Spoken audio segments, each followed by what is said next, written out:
Before we start, I want you to hit that red subscribe button so that you never miss out on any of our videos. Hey guys, what's up and welcome back to Celeb Factor. Here are the Office 9 of the worst reasons couples broke up. Number 9, Kevin Malone and Stacey. Kevin was always the happy-go-lucky member of the Scranton branch who didn't seem to let much bother him, mostly due to his obliviousness. He even came into the show being a seemingly stable relationship with his then-fiancée Stacey.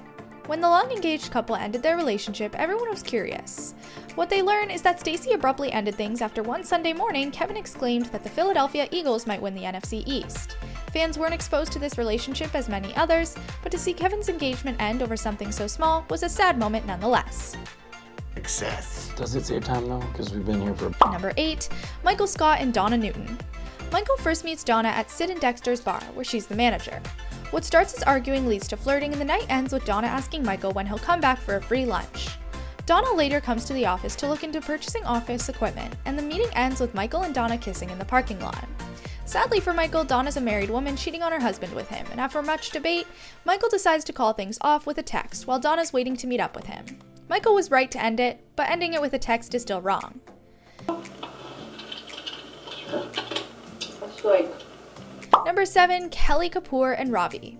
Ryan's an inherently selfish person, and even though Kelly has her faults, she deserved better. When Pam sets Kelly up with her kids' pediatrician, Ravi, it seemed like an on and off relationship with Ryan was finally over, especially when Ravi proposes to Kelly.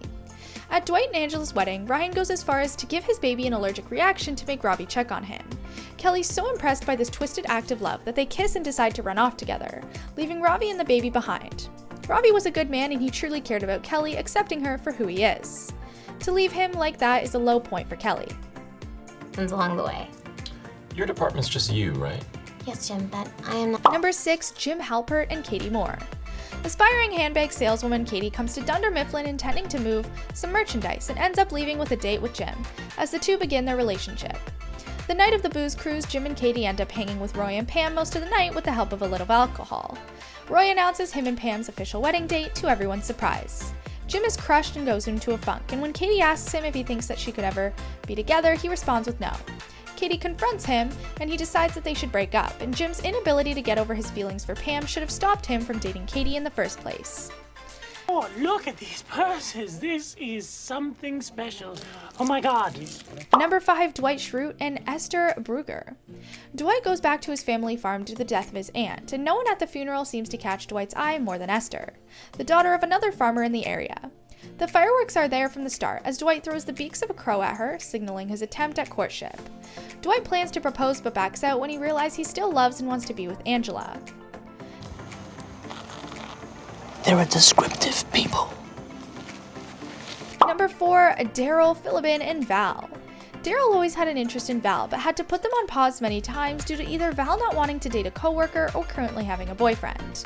Daryl would always still talk up Val and make sure she was recognized as a top employee.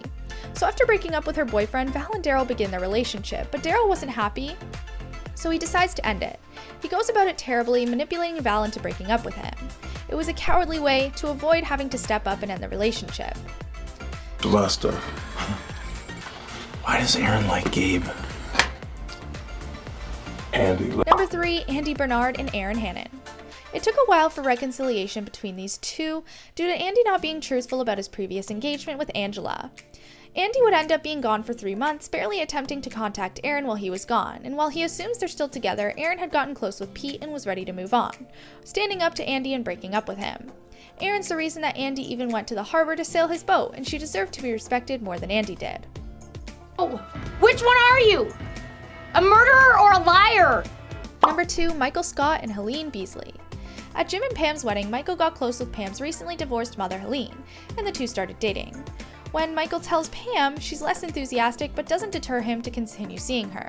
During a lunch for Helene's birthday, Michael learns the age of her and handles the news poorly. He decides he'd rather grow old with somebody than already being with someone who's old. He breaks up with her on her birthday and even tries to use Pam as an excuse to break up with her. It's an awful moment. Pam's feelings as a friend and a co-worker. Number 1, Jim Halpert and Karen Filippelli. Jim couldn't handle his emotions after being rejected by Pam, so he packed up and transferred to the Stamford branch. While there, he meets Karen and the two get together. But after the branch is actually downsized, Jim and Karen both end up transferring to Scranton, and when they return, Pam's no longer with Roy and is interested in Jim. Even though their relationship was progressing, Jim decides he wants to be with Pam. So he abandons Karen in New York to drive back and ask Pam out, all without breaking up with Karen first. Drunk. No, I'm not drunk. Are you drunk? No. But this brings us to the end of our video. I hope you enjoyed it. Hit like if you did, and don't forget to subscribe to our channel so you don't miss out on any of our videos in the future. Also, watch the 2 videos that are on your screen, because I'm sure you'll love them. And with that, I'll see you in the next video.